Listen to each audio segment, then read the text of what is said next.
Good morning, everyone. My name is Shelley Jorde, and I'm the Seniors Program Director at the South Vancouver Neighbourhoods. And I have an honor and privilege of working with these seniors every day, and it definitely does the heart good, as well as doing their hearts good. So I'm really here for them today and telling their story. So they're all very, very excited, so I hope I get their story right. The picture there is of our current Hub Council, and adjacent to that is a photo of us with our federal MP, and we're celebrating because we've just learned that we are able to roll out the Hub model in other neighborhoods in Vancouver, and some of my colleagues are here today, so a shout out to Mount Pleasant and Frog Hollow, and Little Mountain and Mount Pleasant, and Burnaby Neighborhood House, because we're all going to embark on this new journey together to have hubs in other neighborhoods in Vancouver. So it really is about capacity building, and we've been talking about that. And we know that we do that through an abundance of formal and informal resources. Those are operating at organizational, individual, and larger social networks. The Hub volunteer approach builds on the individual seniors' capacity to work together, and as all of us have mentioned, to solve collective problems and support one another in finding solutions. Our volunteers contribute to the community. They create more informal resources, and they reach far more seniors than we could ever do, and reach what we consider a very vulnerable population. And we really appreciate the work that they do and know that we could not do it alone. We're far better together. The cycle that we go through, and I know that many of you do this as well. We start with planning, so we need a solid foundation to support the Hub model. We need to understand our community issues, and those are different in each of our neighborhoods. We need to understand what the population is, who are those folks that we're trying to reach, and really importantly, what are the assets that we have within the community. And we go through an intensive process of mapping those out, and those, as I'd mentioned, are formal and informal. We see that there's much richness in the informal supports that we only learn through having those conversations with those folks. We need to, get that buy-in from other service organizations, and Karen mentioned this. We really don't want to compete with folks. That's not why we're there. So we're needing to spend some time making sure that everybody understands that. We need to really be clear on what folks are getting themselves into. So job or volunteer positions need to be described clearly. We need to go through a thorough process when we're recruiting individuals. So what is it that they want to contribute? How do they want to contribute? What skills are they bringing to the table? My role is in helping them to build those applicable policies and the procedures. And like many of you, making sure that the team of staff that we're working with really understand their role and the role of the volunteers as being the leaders. The recruitment and selection can be a little challenging at times, but we as a team have become very creative and know now, there is a good approach is to reach out to those networks that already exist and the relationships that are in the community. Who are those community leaders that may assist us? Who would be the ideal volunteer? Why would they be interested in this opportunity? Really, what's in it for them? And where and how are we going to reach these individuals? And the recruitment message is different when reaching out to different populations, because their desire and their need and their willingness to contribute, it comes from a different place. So we have great conversations at the Hub Council level around where are some of those gaps, and who are those people we need to find, and where are we going to find them, and really who's going to go out and find them for us. Also important is making sure that they have a clear orientation and training for their roles. So we looked at, who are those natural leaders? And we all know those folks because we work with those folks. And we can see those folks before they can even see it in themselves. So looking for those opportunities and connecting with those individuals, building strong relationships with them, really getting to know them as people. What is it that they're interested in, their knowledge, their ability. And then my job is to provide training that will augment those skills and ensure that they feel confident and prepared for their roles. Developing the Hub Council is also a bit of a different training outline. We focus on building that team. It's a very culturally diverse group, so there's a lot of team building that goes on. They would never know that that's what's going on because I don't call it that when I'm working with them. But it is something that we need to spend time doing. Because we are so diverse, we really need to spend time making sure that people understand the diversity that we have around the table, the richness that is there, that we have had anti-racism training, that we have a solid foundation, that we know how we're going to communicate with one another, that people gain confidence in public speaking. It's really amazing to see somebody that comes from a program level where they're maybe making the tea and the coffee for a group and going through that development in their leadership abilities to leading the programs and speaking in front of their group and organizing the activities. But we're behind the scenes to make sure that they have those supports to do that. Advocacy is also something that they want to do, and some of them are very capable, and others are a little quieter. So it's how are we going to draw out the quiet folks so that their voices are also heard. So we do a lot of peers supporting peers, so that mentorship is built in, and that we are creating new opportunities for new leaders. Supervision and evaluation. We definitely benefit from all the volunteers that we have, and we are most grateful for their contributions.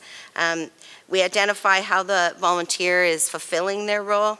So we have ongoing conversations with them, and it's definitely a two-way street. It's, how am I doing supporting you, and what is it that you need, and then having a conversation around how to ensure that that support is being provided. Making sure that we have regular group and volunteer team meetings and that these are safe environments. They have some very heated discussions, and when I come in sometimes and I don't speak the language, I can feel the energy, and I'm watching to see that those leaders are feeling supported and that they're getting out from everyone how they're feeling, and that everyone is contributing and that they're finding a solution to the challenge that they are having. So supporting one another, sharing their ideas, and definitely we're all growing and improving through those efforts. And we do a lot of celebrating and recognition we all know is very important.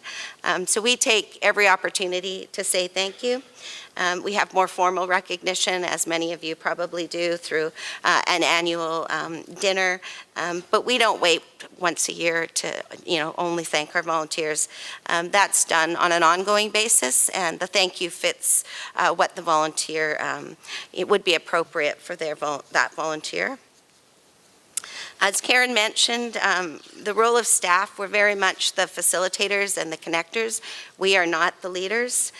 We remain volunteer-centered.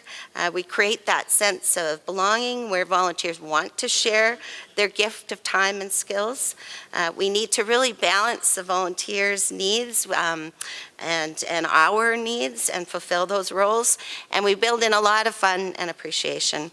We engage seniors from immigrant communities who have time, language skills, and an interest in acting as cultural ambassadors and connectors to reach out and include isolated peers.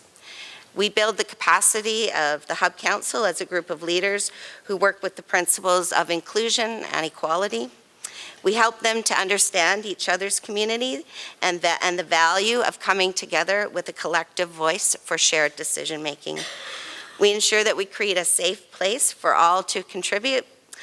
We address the challenges as we're facing them, and those could be things like gender inequality, racism, competition. We see the competition sometimes in elders where they have, they don't want to give up kind of that sense of this is their position. So helping them to understand the need to share that leadership so that there are others that will follow them when the time comes, that are others that are prepared to take on new challenges and new projects.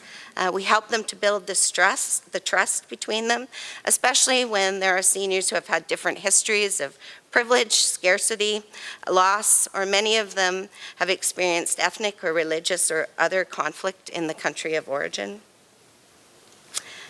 We look at it as the ripple effect. When seniors make the decisions and drive their own processes, the challenges or the changes for the community and the individuals are profound. They use their own voice to share their firsthand perspectives, and they can very easily mobilize to address community issues. Most recently, one of the things that we have found is that we're very concerned with the number of seniors that are living in isolation. And we know the research shows us that you're going to die earlier if you're living alone and living in isolation. So it was quite a conversation because our group ranges from about 86 to about 71 years old.